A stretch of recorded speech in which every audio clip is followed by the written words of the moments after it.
So, it would seem that the hot topic at the moment is this new recording, this new leaked audio. Now, I think the most important thing to understand and to appreciate at this time is that any piece of information that we hear now, unless it is directly from law enforcement, we can't really consider it credible. Does that mean that it's fake? No, it doesn't, but equally it could be. We have already seen audio faked in this case already, and look at the issues that it caused. Look at the stir it caused. It's Joseph Morris. So, look, I've looked at it and I didn't want to jump on the bandwagon immediately when all this was kicking off yesterday. A lot of you kindly emailed me and said, look, you need to check this out. And I did. I looked at it. And what did I learn? I learned a couple of things. Most importantly, as aforementioned, this may not be real. Recordings like this can very easily be fabricated, especially now we have the affidavit. Because what we've got to appreciate is, why didn't this come out sooner? Why has it taken this long and for the affidavit to come out for this recording to then emerge? And lo and behold, it emerges and kind of ties in with the theme of the affidavit and kind of further pushes into the attack that we're seeing on Dylan Mortensen, because this recording kind of paints a picture that this was a truly horrendous attack. Very vocal, very audible. It was captured on a camera that was around 50 feet away and external, so on another property. So it paints a picture of being inside that property. It would have been hard not to have heard what was going on. But look, what this also did was this. Now, if this recording is indeed genuine, and there is a chance that it is, it's questionable. Like I say, it's questionable because of its timing.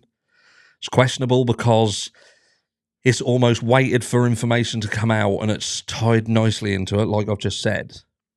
But what it does do, if it's genuine, is it makes you wonder what it would have been like to be Dylan. Do I trust the story? No, I don't 100%. Of course I don't. And I think that the issues that you have is that Dylan survived an attack. Dylan survived it. There was a delay in calling 911. But equally, I think to myself, what would I have done in that situation? It's even hard for me to even contemplate that because I'm not a 20-odd-year-old young adult female. I'm a 42-year-old male who's a lump, and I would react, and even my entire mentality around it is different. So unless you are the same type of person as Dylan, if you're not a young female and you're not in that situation, or you've not been in that situation, it would be incredibly unfair to 100% balls deep go, she's guilty of something. Because that audio paints a very different picture than this stealthy, almost silent scene. It didn't happen that way. And it's a hard one. Like I say, the story has holes. Of course it does. But maybe it has holes because someone has to try and justify in their own mind what happened. And they have to live with what happened. They have to live with the choices that they made, the things that they did and the things that they didn't do. And again, we could go further down the track and find a very different story. But I'm just reacting off of what is here in the now, what we know now, what we've been told now, and the difference in direction that this forces you to look, if indeed this recording is real. And some will have the opposite thoughts. Some will think, well, hold on a second. If this recording is real, then doesn't that further make you feel that Dylan should have called 911? She should have reached out to try and help someone. And you think, but who do you help?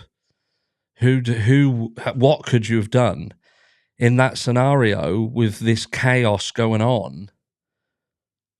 What could you have truly done to change anything? Could calling 911 have really helped anyone, or would it have been a case of 911 keeping you talking on the phone while this person continued his onslaught? Yes, you would have got kudos after the event because you tried, but ultimately you failed and you placed yourself at risk, perhaps. Again, this is a moral dilemma, I believe.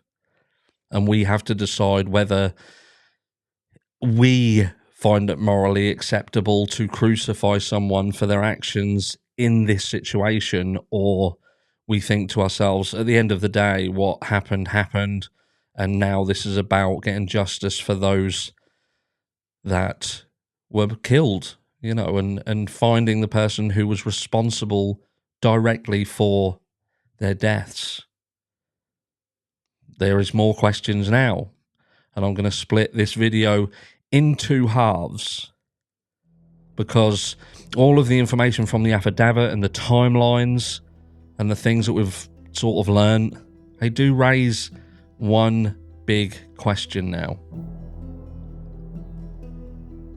But we'll speak about that in the next one. Have a fantastic Sunday, and I will catch you all in the next one.